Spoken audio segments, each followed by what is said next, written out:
not, this sounds silly, but try not to get too eager, because I think once I'm supposed to, by June 20th, or the 3-month mark, I'm supposed to be able to go up and down the steps outside of our place without holding a handrail. And so that's, and then I'm supposed to drive a month afterwards. So it's like, I'm not trying to rush into doing activities I used to do, but I'm most looking forward to actually being able to run again. And when I say run, I mean fastly jog / kind of like do the motions that you do on elliptical, but actually do them outside, because I used to live out in Hopkins, and it was awesome to actually go onto a gravel road and or a trail that bikers and runners would use, and just be able to kind of get that runner's high and kind of actually get out and be active. Some people have suggested that I should do swimming. I've been kind of looking into that. I'm a member of the YWCA, so they might actually help me set me up with some classes on how to do that. It's kind of weird to actually have to do that in a chlorine pool when you live in the land of 10,000 lakes, and being able to swim is almost a given. So I'm kind of cautious as to how to do that with chlorine, but I'll probably have plenty of time to kind of do that research when I'm recovering in the upcoming weeks and try to do that.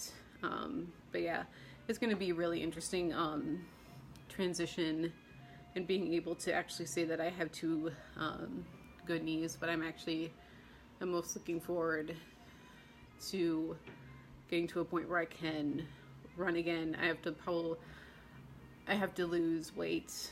When I moved in with my sister, I gained back a lot of the weight that I had lost over the past 2 years. I was down to I was between 130 and 135 at my lowest weights, and I probably don't want to get any lower than that unless it's like unintentionally, like, oh wow, I'm losing more weight, but now I'm back to like 175, and that's just not, it just doesn't feel, I can feel a lot of the pressure back.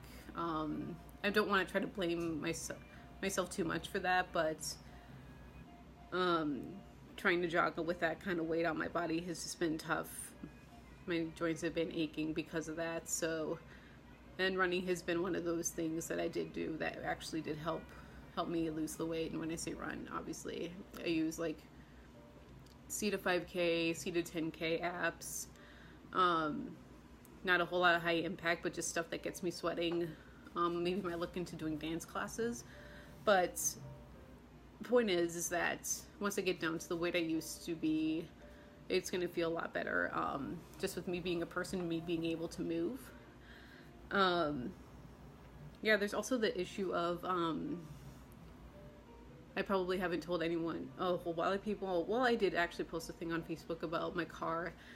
As far as driving goes, I probably actually can't do that because I did have issues with the heating over the winter, and it's turned into a thing where I had to get a coolant flush and the heating core replaced along with thermostat, and then the shop I'm getting it fixed through actually called me last week or the week before, and they said, oh, by the way, the head gasket needs to be replaced, and that's going to cost about $1,500 to $1,900. And I'm like, well, I don't have the money to cover that. And so I have a 2006 Kia Spectra, and I've had it for about 6 to 8 years. About that time, I bought it when I was still in Duluth going to college.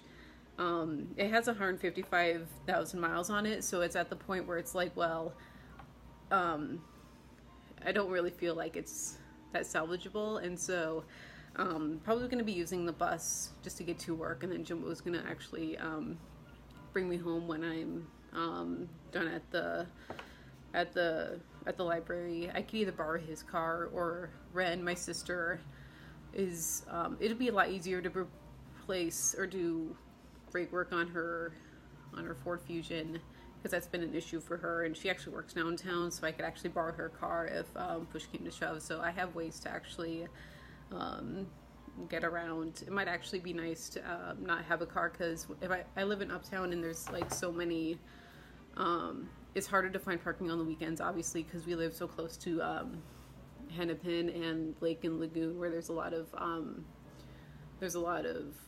theaters, restaurants, stuff like that. The nightlife can get kind of hectic, and there's a lot of people who do a lot of street parking. Unless you live in some of the fancy condos along the Greenway there, they have their own kind of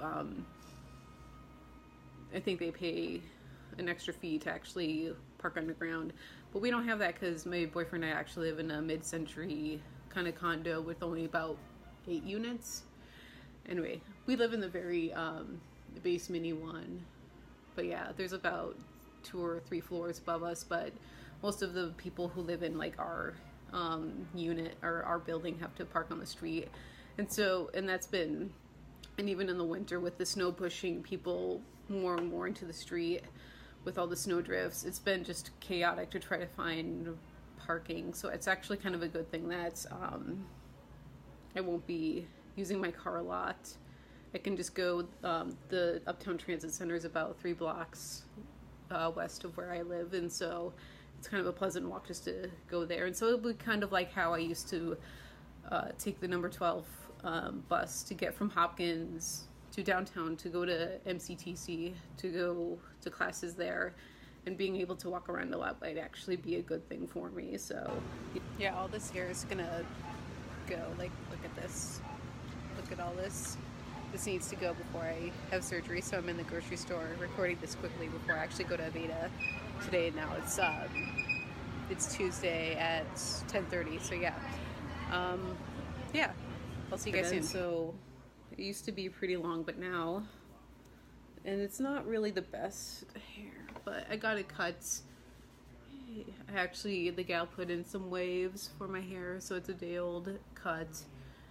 But basically it was down to here, and then she took about 4, maybe 4.5 inches off, and so now it's going to be actually pretty nice to be able to take care of my hair going forward, because it's kind of a thing that, yeah, I don't want to be messing around with that long the length if I'm going to be on the couch all the time. So there's that, and that's what I took care of yesterday.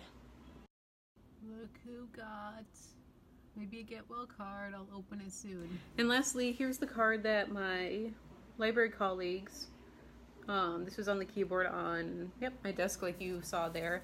And so I'm gonna open it up. Just completely surprised. I was not expecting myself to get a card, but they did they did sign a card for a gal who was actually like going through surgery and having retirement funds. Oh look, these are special get well balloons. That's adorable. Expect all signatures. Oh, they're filled with helium. Nice Hallmark card joke, and then it has all the signatures of all the people that I worked with. Hope your recovery goes smooth, Carol. I know Carol. Karen's. Hope you recover fast and better than ever, Karen. She actually sits next to me in the kind of space that I have, and I actually had it one time where my knee did actually lock up on me and let out a little yell, and I told her what the problem was with my knee. And she's actually been the one person who I could tell her what's going wrong with my knee and why I'm recovering, and so she wished me luck yesterday when I left. Yeah, I really like working with the people at Shoreview. I'm gonna miss them when I leave in August. So yeah, anyway, and I'm tearing up. Anyway, so that's gonna put my hair back up, but I'm going to probably try to get a video spliced together, kind of when I'm at the hospital / when I'm able to talk. Hopefully they'll let me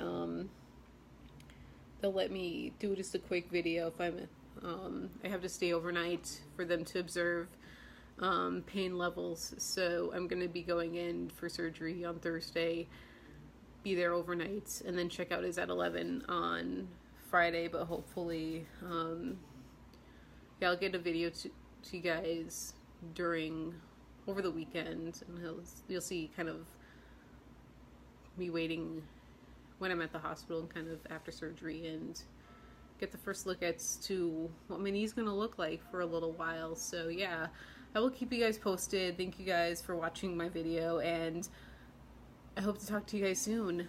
Love you all. Bye.